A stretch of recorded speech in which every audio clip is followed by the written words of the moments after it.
They butcher, they ravish, they make it desert and call it peace. They make it desert and they call it peace.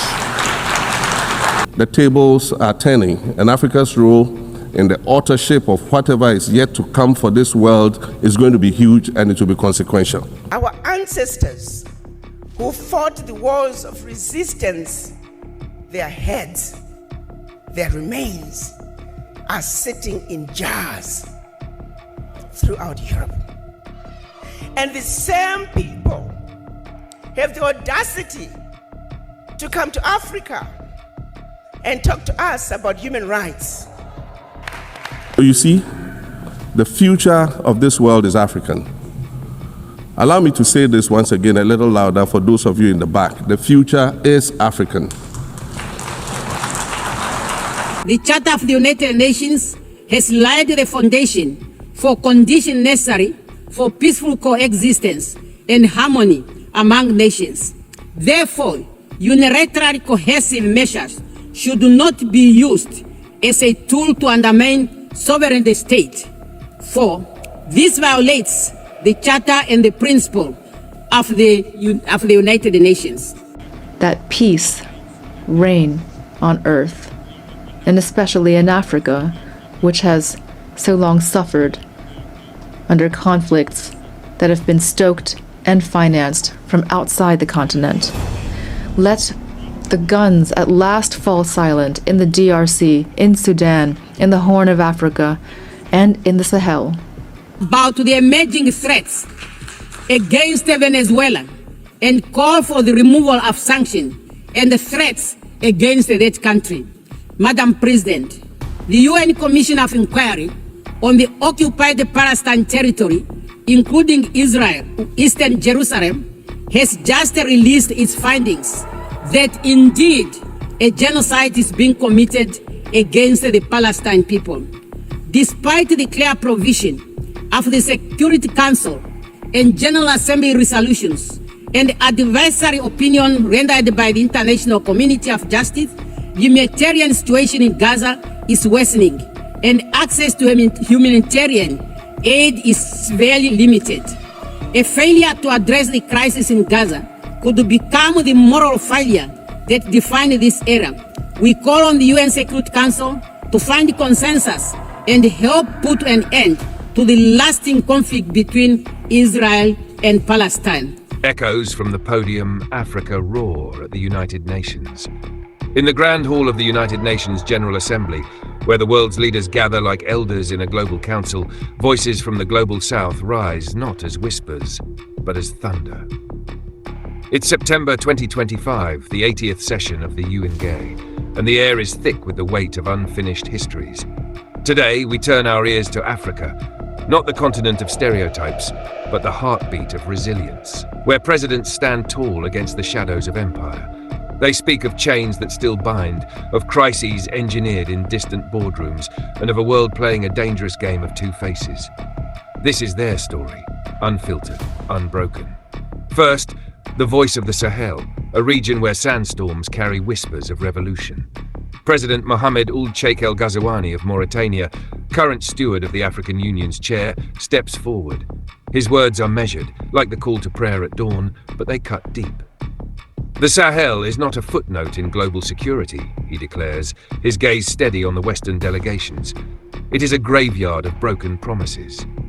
He paints a vivid portrait, juntas in Mali, Niger and Burkina Faso, rising against French and American bases that promised protection but delivered exploitation, uranium mined for European reactors, gold siphoned to foreign vaults, while local children starve. Colonialism didn't end with flags lowering in the 1960s, Ghazouani warns. It evolved into debt traps and drone strikes. He spotlights the alliance of Sahel states, a bold pact forged in fire, rejecting ECOWAS sanctions and Western aid strings. These nations are not rogue actors, they are reclaiming sovereignty. The world must listen, or the fires of the Sahel will spread beyond our borders. From the copper-rich heartlands of southern Africa comes President Hakainde Hichilema of Zambia, a man who rose from opposition jails to the presidency on a promise of more, not less, democracy. His address is a bridge between hope and hard truth, delivered with the cadence of a farmer surveying drought-cracked earth. Africa's resources fuel the world's engines, he says, yet our people ride in the dust. Hichilema turns the spotlight on the Democratic Republic of Congo, where coltan and cobalt power your smartphones, but where Rwanda's shadow, through M23 rebels, loots and kills. The DRC bleeds for minerals that end up in global supply chains, he charges, invoking UN reports of Goma's fall and Bukavu's siege. And Rwanda? A nation we hail for its rebirth, now accused of fueling this inhumanity across borders. He doesn't spare the West. Leaders in Washington and Brussels decry Russian aggression in Ukraine with billions in aid, yet turn a blind eye to African graves. This dual game, human rights for some, realpolitik for others, erodes the UN's soul. Hichilema calls for an African-led peacekeeping force, funded without strings, a plea that hangs in the air like unanswered rain. Dr. Nangolo Mbalantu Hadenkunene, Namibia's steadfast president, whose people know the sting of apartheid's legacy all too well. Her voice, firm and unyielding like the Namib's ancient rocks, echoes the ghosts of German genocide and South African occupation. Colonialism is not history's relic, she proclaims.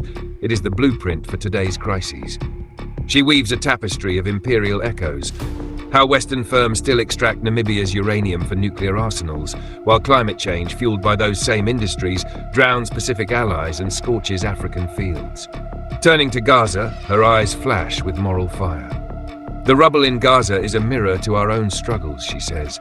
Bombs fall on innocents there as they did on our freedom fighters. This is not isolated evil, it is the imperial playbook. Divide, extract, deny. Hadenkunene slams the dual political games. Europe condemns Russia's land grabs but funds Israel's settlements. The US champions democracy in Taiwan, yet props up autocrats in the Sahel for mineral access. Reform the Security Council now, she demands, echoing Africa's call for 2 permanent seats. Or watch as the global South builds its own table. Across the Atlantic, President Gustavo Petro of Colombia joins the fray. His words a fiery manifesto against the hypocrisy that binds hemispheres. A former guerrilla turned green revolutionary, Petro doesn't mince. The West's leaders play chess with our lives, pawns in Gaza, knights in the Congo. He eviscerates the Gaza crisis as genocide in plain sight, children buried under rubble while US arms flow unchecked. Humanity's chosen people are dying in Gaza, he thunders, invoking biblical irony to shame the powerful. Petro links it to Africa. The same hands that arm Israel destabilize the DRC, where Rwandan incursions chase coltan veins, leaving mass graves. And in the Sahel, coups against neo-colonial puppeteers yet branded as terrorism. He exposes the duplicity raw. Biden's successor cheers Ukraine's fight but vetoes Gaza ceasefires. Europe preaches human rights while French troops linger in African shadows. Petro's call is radical. A global coalition of armies, not just words, to halt the slaughter. Enough diplomacy, he urges. Arm the peacekeepers for Palestine, for Congo, for all exploited lands. These are not isolated cries, they are a symphony of warning. African leaders at UNGA 2025 didn't just inform, they ignited. They exposed how colonial ghosts haunt boardrooms, turning African soil into battlegrounds for foreign gain. The Sahel's defiance, Congo's agony, Rwanda's tangled role, Gaza's unspeakable horror, these are threads in a web of imperial crisis. And the West's dual games? A facade cracking under scrutiny. Billions for one war, silence for another, sermons on democracy, daggers in the dark. Yet in this hall of glass and steel, hope flickers. These voices demand not pity, but partnership, a reformed UN, equitable trade, true accountability. The podium falls silent, but the echo lingers. Will the world heed Africa's thunder? The stage is set. The choice is yours.